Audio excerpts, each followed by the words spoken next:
Dramily.com, unlimited drama series. They called me the smallest man at my own wedding. Not to my face, of course, but I heard Talia's sister whisper it to her friends during the reception. How did she end up with him? He's practically a hobbit next to her. The worst part? My wife laughed along.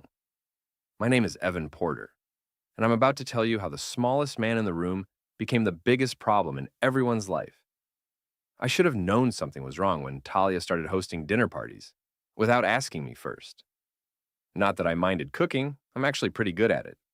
But she'd invite her friends over and treat me like the hired help. "Evan, bring more wine," she'd call out from the dining room, where she sat with Jenna West and Danielle Pruitt, her two closest friends. And maybe grab some of those crackers from the pantry. I'm a software architect.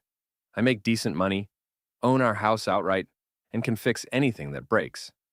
But somehow, in Talia's world, I'd become the guy who fetches crackers. Last Tuesday night was different, though. I was bringing out the cheese board when I heard Jenna's voice carry from the kitchen. "Seriously, Tal, how do you even, with someone that size?" The laughter that followed made my stomach drop. I set the board down quietly and stepped closer to the doorway. "Oh my God, you guys are terrible," Talia said, but she was giggling. "It's not that bad. I mean, it's not great, but..." "Show us the photo again," Danielle whispered. "The one from your honeymoon." I watched my wife pull out her phone and swipe through photos. The three of them huddled together, and then came another burst of laughter. "Poor little guy," Jenna said. "No wonder you've been going to the gym so much lately." "The trainer there is different," Talia said with a tone I'd never heard before. "Hungry. His name's Colton. He's everything Evan isn't." I backed away from the doorway and walked upstairs to my office. My hands were shaking as I sat down at my computer. 22 years of marriage, and this is what it had come to. I was the punchline to a joke I didn't even know was being told. But jokes have a way of turning around, don't they? I opened my laptop and started typing. If Talia wanted to play games, I'd show her how a software architect plays games. I created a new folder on my desktop and labeled it Evidence. The next morning, Talia was unusually sweet at breakfast. She made my coffee the way I like it, and even kissed my forehead before I left for work. "Have a good day, honey," she said. "I love you," I smiled back. "Love you too." But I was already planning. At work, my friend Derek Lang noticed something was off. Derek's been my closest friend for 15 years, ever since we started working together at the same tech company. He's got this way of reading people that makes him dangerous at poker and invaluable as a friend. "You look like someone stole your lunch money," he said, sliding into the chair next to my desk. "Something like that," I said, not looking up from my screen. "Want to talk about it?" I glanced around the office. Our boss, Mr. Regan, was in a meeting, and most of our colleagues were buried in their own projects. I pulled up a private chat window and typed out what I'd overheard the night before. Derek read it twice, then looked at me with a mix of sympathy and anger. "Jesus, Evan, I'm sorry, man. That's brutal." "It gets worse," I said. I told him about the photos, about Colton the trainer, about the way Talia had been acting lately. Derek was quiet for a long moment. Then he said, "You know what you have to do, right?" "What?" "Document everything. If she's cheating, if she's sharing private photos, if she's planning to leave you, you need proof. Real proof." That afternoon, I stopped by the cell phone store and bought a new phone. Same number, but now I could monitor our shared account and see all the text messages. It's amazing what you can access when you're the primary account holder. The first thing I found was a group chat called Girls Night Out, with Jenna, Danielle, and 3 other women I barely knew. The messages went back months. Talia: "Evan's working late again. Perfect time for some real fun." Jenna: "Still seeing the trainer?" Talia: "3 times this week. God, the difference is incredible." Danielle: "Pics or it didn't happen?" Talia: "You're so bad. But seriously, I don't know how much longer I can pretend with E. It's like being married to a child." I scrolled through weeks of messages. Photos of Colton at the gym, screenshots of flirty texts between them, plans for secret meetups, and worse, much worse, intimate photos of me that she'd shared with the group, along with mocking commentary. My hands were steady now. The hurt was crystallizing into something much more useful, cold, calculating anger. I spent the next hour taking screenshots of everything. Then I started researching Colton Brewer, personal trainer at Elite Fitness downtown. 29 years old, originally from Phoenix, currently dating a woman named Vanessa Rodriguez, who worked as a nurse at the local hospital. Poor Vanessa had no idea what her boyfriend was up to. I created a detailed timeline of Talia's affair, cross-referencing her yoga classes and girls' nights with the messages in the group chat. The pattern was clear. She'd been cheating for at least 4 months, and her friends had been encouraging it the entire time. When I got home that evening, Talia was in the kitchen making dinner. She looked up when I walked in and smiled. "How was work, honey?" "Productive," I said, "very productive." She was wearing a new dress I'd never seen before. Low-cut, expensive looking. The kind of thing you wear when you want to impress someone. "You look nice," I said. "Special occasion?" "Just felt like dressing up," she said, but her cheeks flushed slightly. "I'm going out with the girls later. Book club." I nodded. According to the group chat, book club was code for meeting Colton at his apartment. "Have fun," I said. "Don't stay out too late." After she left, I got to work. I transferred half of our joint savings account into a new account in my name only. Then I called our mortgage company and confirmed what I already knew. The house was titled solely in my name, purchased before our marriage, with my inheritance from my grandfather. I spent the rest of the evening researching divorce law in our state and making copies of all our important documents. By the time Talia came home at 2 a.m., smelling like cologne that wasn't mine, I had a complete battle plan. She slipped into bed quietly, thinking I was asleep. I lay there in the dark, listening to her breathing, and smiled. The smallest man in the room was about to become everyone's biggest problem. The next morning, I woke up early and drove to Elite Fitness. I'd never been inside before, but I wanted to see this Colton character with my own eyes. I paid for a day pass and spent an hour working out, observing. He wasn't hard to spot. 6'2", perfectly sculpted muscles, the kind of jaw that belonged in a toothpaste commercial. He moved through the gym like he owned it, flirting with female clients and flexing in every mirror he passed. I watched him train a middle-aged woman who was clearly more interested in his biceps than her own workout. He had that easy charm that some men are born with, the kind that makes women forget they're married. "You thinking about joining?" I turned to find a gym employee, a young guy with manager on his name tag. "Maybe," I said. "That trainer over there, Colton, he any good?" The manager's expression shifted slightly. "He's popular with certain clients. Why?" "My wife's been coming here. Says great things about him." "What's your wife's name?" "Talia Porter." The manager's face went carefully neutral. "I see. Well, Colton is very dedicated to his clients." I could read between the lines. This wasn't the first time someone's husband had come asking questions. I finished my workout and headed home, where I found Talia on the phone in the kitchen. She was speaking in low tones, laughing softly at something the person on the other end was saying. "I have to go," she said when she saw me. "Talk later." She hung up quickly and turned to face me with a bright smile that didn't reach her eyes. "How was the gym, honey?" I hadn't told her I was going to the gym. "It was enlightening," I said. "I met some interesting people." That afternoon at work, Derek helped me set up a new email account and showed me how to use some basic surveillance apps that were completely legal. Nothing invasive, just ways to monitor our shared accounts and track our jointly owned assets. "You're being very methodical about this," Derek observed. "I'm a software architect," I said. "Methodical is what I do." Most guys would just confront her. Most guys don't have wives who share intimate photos in group chats. Derek winced. "Point taken." "So, what's the plan?" I pulled up a document I'd been working on. Phase 1, gather evidence. Phase 2, secure assets. Phase 3, controlled demolition. Controlled demolition. I'm not just divorcing her, Derek. I'm going to...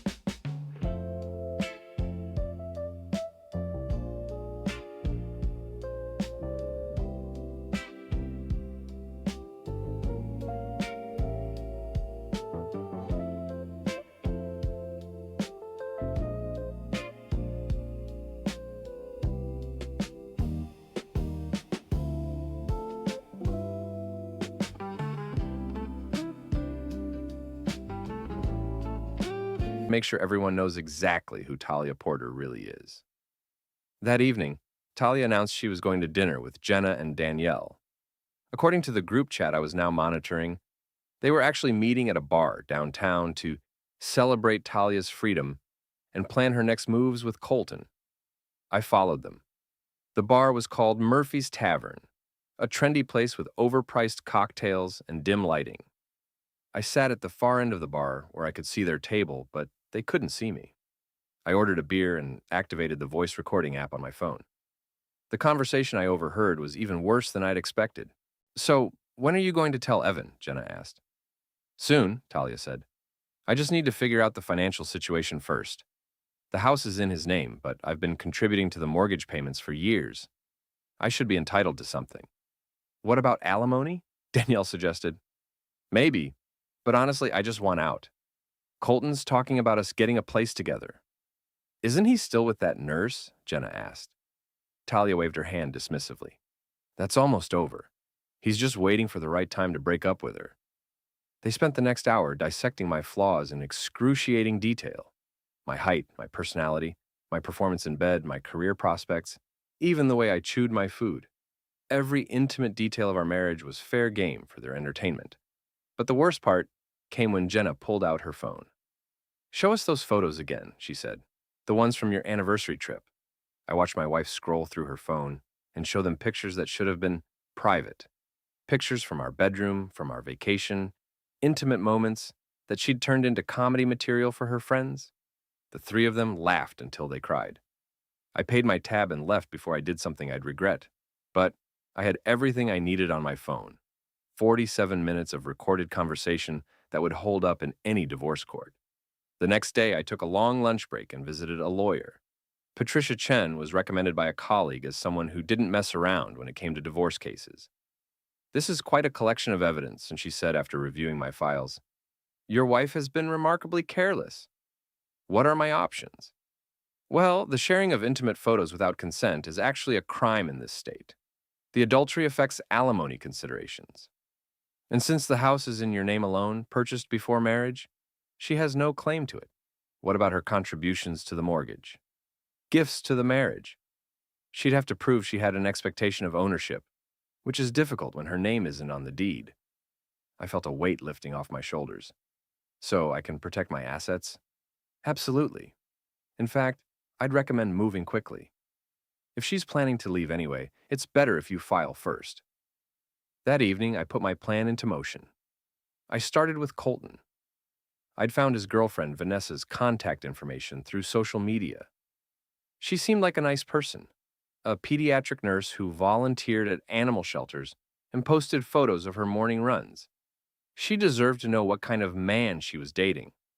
I created an anonymous email account and sent her a carefully worded message. "I'm sorry to be the bearer of bad news, but I thought you should know that your boyfriend Colton has been having an affair with a married woman named Talia Porter. I have proof if you'd like to see it. A concerned friend." I attached screenshots of the most damning text messages between Colton and Talia, making sure to blur out anything too explicit, while still making the relationship clear. Then I waited. I didn't have to wait long. Within 2 hours, my phone buzzed with a notification from the group chat. Talia was in a panic. "Talia, emergency! Colton's girlfriend found out somehow. She's going crazy." "Jenna, what happened?" "Talia, she showed up at the gym with printed screenshots of our texts. Made a huge scene in front of everyone. Colton's boss is furious." "Danielle, how did she get the screenshots?" "Talia, no idea. Colton thinks someone's been watching us." "Jenna, could it be Evan?" "Talia, no way. He's too passive. Besides, he doesn't even know about Colton." I smiled as I read their messages. Phase 1 was working perfectly. The next morning, Talia was unusually quiet at breakfast. She kept checking her phone and sighing heavily. "Everything okay?" I asked. "Just some drama with the girls," she said. "Nothing important." "Anything I can help with?" She looked at me with something that might have been guilt. For a moment, I thought she might confess everything. Instead, she forced a smile. "No, honey, you're sweet, but it's just girl stuff." I nodded and went back to reading the news on my tablet. but I was actually monitoring the group chat, watching as her world started to crumble. Talia, Colton won't return my calls. I think his boss might fire him over the scene Vanessa made. Danielle, maybe lay low for a while? Talia, I can't lay low. We had plans. He was going to leave her, and I was going to leave Evan, and we were going to start fresh. Jenna, plans change, sweetie? Maybe this is a sign. Talia, a sign of what? Jenna, that you should work things out with your husband. Evan's a good guy. He loves you. Talia, I can't go back to that. You've seen the photos. You know what it's like? I deserve better. Reading that message, I felt the last of my sympathy for her disappear. She didn't just want to leave me, she wanted to humiliate me in the process. Well, two could play that game. That afternoon, I sent an anonymous email to Elite Fitness Management. I attached screenshots showing their employee engaging in an affair with a married client, along with explicit messages that could constitute sexual harassment in a workplace setting. I also sent a carefully crafted message to Talia's boss at the marketing firm where she worked. I didn't mention the affair directly, but I did share screenshots of her using company time to send personal messages, including some that contained inappropriate. He texted at 2 a.m. Leave the door unlocked. You left our door unlocked for him? Once it was Watch more on Grammarly.com. Photos. By evening, both Colton and Talia had received calls from their respective HR departments. The controlled demolition had begun. Talia came home from work the next day, looking like she'd seen a ghost. She went straight to the kitchen and poured herself a large glass of wine, even though it was only 4 p.m. Rough day, I asked, looking up from my laptop. Someone's been spreading rumors about me at work, she said. HR called me in for a meeting. What kind of rumors? She hesitated, clearly trying to figure out how much to tell me. They think I've been using company time for personal business. They showed me screenshots of some messages I sent. That sounds serious. It's all blown out of proportion, she said quickly. Just some texts with the girls, nothing inappropriate. I nodded sympathetically while mentally reviewing the screenshots I'd sent to her boss. The messages where she called her supervisor an idiot, the photos she'd shared during work hours, the detailed discussions of her sex life with Colton, all sent from her company email account. I'm sure it'll blow over, I said. That evening, Jenna and Danielle came over for an emergency strategy session. I made myself scarce, but I could hear them in the living room, their voices getting louder as the wine flowed. This is too much of a coincidence, Jenna was saying. First, Vanessa finds out about Colton, then your boss gets screenshots. Someone's targeting you. But who? Talia asked. And why? Maybe it's Vanessa, Danielle suggested. She could be trying to destroy your life out of revenge. Or maybe it's Colton, Jenna said. Maybe he's trying to cover his tracks by making you look bad. I smiled as I listened from the kitchen. They were so focused on external threats that they never considered the enemy might be living in their own house. My phone buzzed with a text from Derek. How's Operation Controlled Demolition going? I typed back, ahead of schedule. The targets are starting to turn on each other. The next morning brought even better news. Colton had been fired from Elite Fitness. According to the group chat, the gym's management had decided that his unprofessional conduct was damaging their reputation. Talia, this is a disaster. Colton's broke now. How are we supposed to get a place together? Jenna, maybe it's time to slow down and think this through. Talia, I can't slow down. I've already mentally checked out of my marriage. I can't go back to pretending everything's fine with Evan. Danielle, why not? He doesn't suspect anything. Talia, because I know what else is out there now. I know what I'm missing. That afternoon, I decided it was time to escalate things. I drove to Colton's apartment complex and waited in the parking lot. I didn't have to wait long. He emerged from his building, looking like a man whose world was falling apart.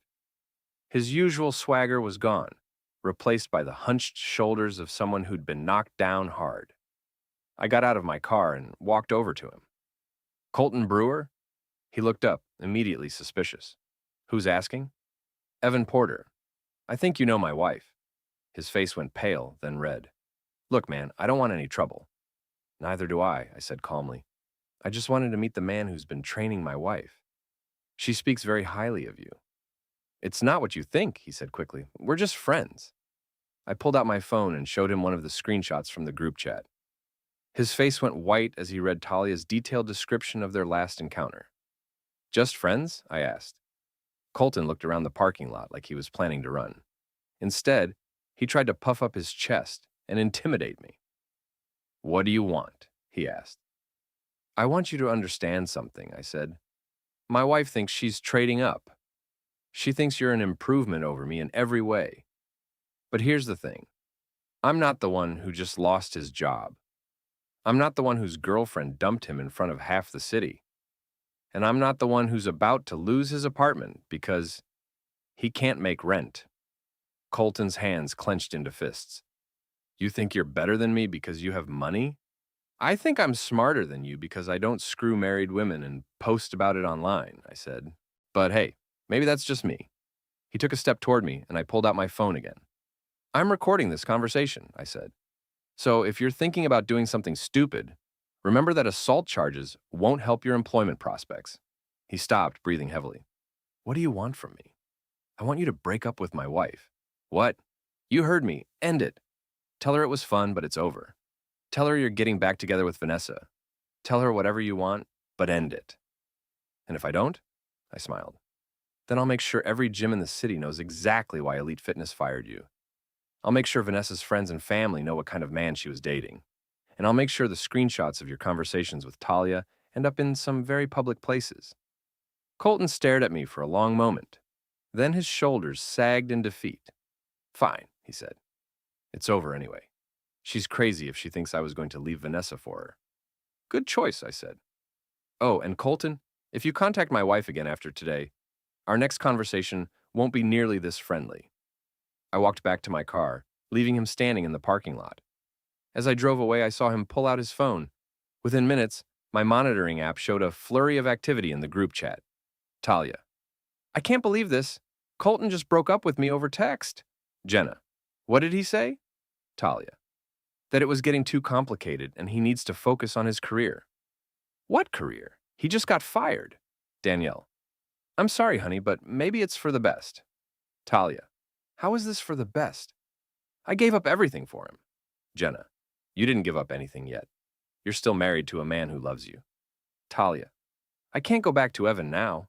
Not after everything I've said and done. Danielle. He doesn't know about any of it. Talia. But I know. I know what it feels like to be with a real man. I had to pull over to the side of the road because I was laughing so hard.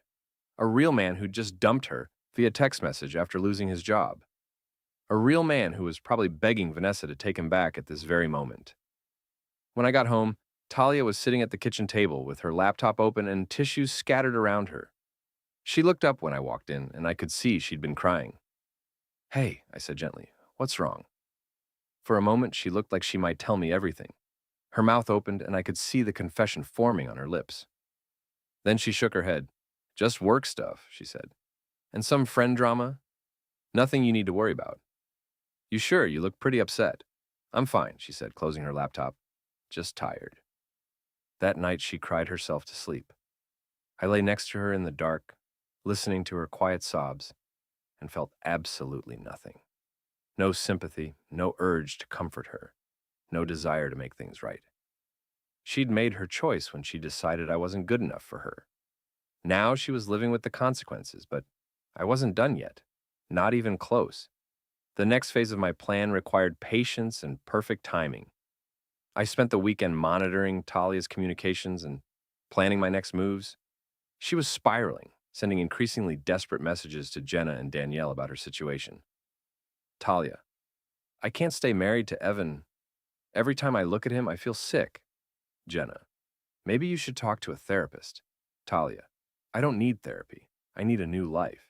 Danielle, what about counseling with Evan? Maybe you could work things out. Talia, you've seen the photos, Danny. You know what I'm dealing with. How am I supposed to pretend that's enough for me? Jenna, lots of couples have problems. It doesn't mean you have to get divorced. Talia, easy for you to say. You're not the one married to a hobbit. That message was the final straw. I screenshot it and added it to my growing collection of evidence. Then, I started planning something special. Monday morning, I called in sick to work and drove to the coffee shop across from Talia's office building. I'd noticed that she and her coworkers often came here for their morning break, and I wanted to observe her interactions with her colleagues. I didn't have to wait long. At 10:30 a.m., Talia walked in with two women from her marketing team. I recognized them from company holiday parties, Sarah Martinez and Lisa Chen, both in their early 30s. I positioned myself at a table where I could hear their conversation while appearing to work on my laptop. "So, how are things going with HR?" Sarah asked as they sat down with their coffee. "Terrible," Talia said. "They're making a huge deal out of nothing. A few personal messages sent during work hours? Who doesn't do that?" "What kind of messages?" Lisa asked. Talia glanced around nervously. "Just girl talk. Nothing inappropriate." "Come on," Sarah said. "It must have been pretty bad for them to call you in for a formal meeting." "Fine," Talia whispered. "I may have shared some personal photos with my friends, and maybe discussed some relationship issues." "Personal photos?" Lisa's eyes widened. "Like, how personal?" "Personal enough," Talia said. "But it was just between friends. It's not like I posted them online."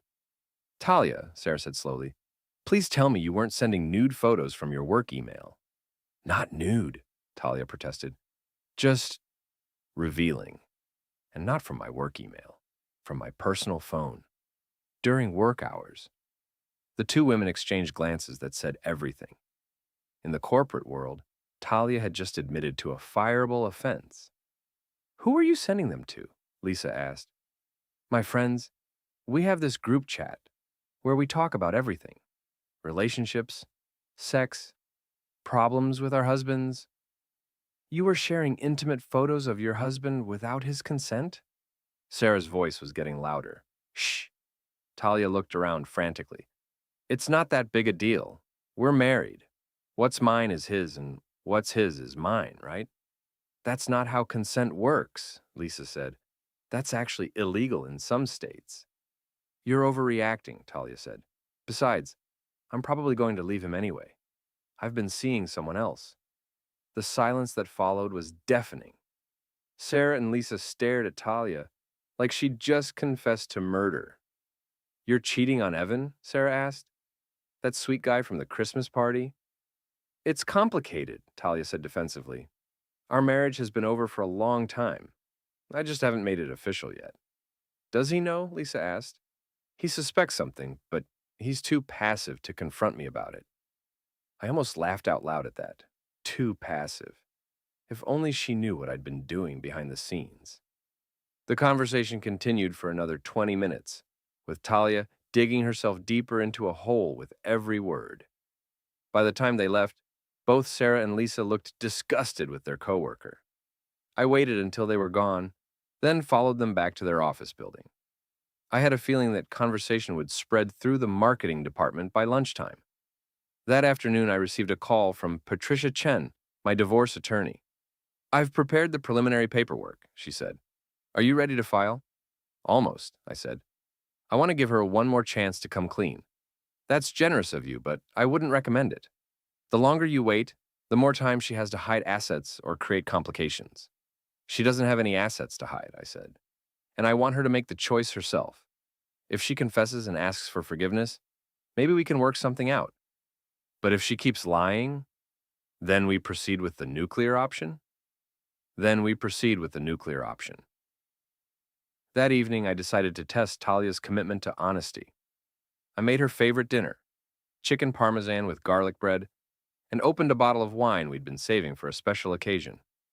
"What's all this for?" she asked when she came home from work.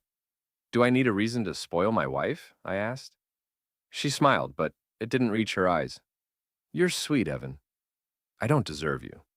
"Don't say that," I said, pouring her a glass of wine. "We've been married for 22 years. We've been through rough patches before." "Have we?" she asked quietly. "Of course. Remember when you lost your job at the advertising agency? Or when my dad was sick and I was traveling back and forth to take care of him? We got through those times together." "This feels different," she said. "Different how?" She was quiet for a long moment, staring into her wine glass. "Do you ever wonder if we settled for each other?" "What do you mean?" "I mean, We got married young. We never really explored what else was out there. Don't you ever wonder if there's someone better suited for you? I set down my fork and looked at her carefully. Are you asking me if I want to divorce Talia? I'm asking if you're happy. Really, truly happy. Are you? Another long pause. I don't know anymore. This was it. This was her chance to tell me the truth, to confess about Colton, to admit what she'd been doing behind my back. I waited, giving her every opportunity to be honest. Instead, she forced a smile and changed the subject. But enough heavy talk, she said. This dinner is delicious. Thank you for going to all this trouble. No trouble at all, I said. I love you, Talia. I hope you know that. I love you too, she said, but the words sounded hollow. After dinner, she excused herself to take a shower. I cleaned up the dishes and checked the group chat on my phone. Talia. I think Evan suspects something. He made this big romantic dinner and kept asking if I was happy. Jenna. What did you tell him? Talia. Nothing. But I can't keep this up much longer. I feel like I'm living a lie. Danielle. You are living a lie. Talia. Thanks for the reminder. That's really helpful. Jenna. Sorry, but Danny's right. You need to make a decision. Either end the marriage or end the affair. Talia. The affair is already over. Colton made that clear. Danielle. So stay with Evan. Work on your marriage. Talia. I can't. I know what I'm missing now. I can't go back to settling. Jenna. Then leave him. But do it honestly. Don't keep stringing him along. Talia. I will, soon. I just need to figure out the logistics first. I put my phone down and smiled. She'd had her chance to be honest, and she'd chosen to keep lying. Now I could proceed with a clear conscience. The next morning, I called Patricia Chen. File the papers, I said. It's time for the nuclear option. Are you sure? I've never been more sure of anything in my life. Okay, I'll have the divorce papers prepared and served by.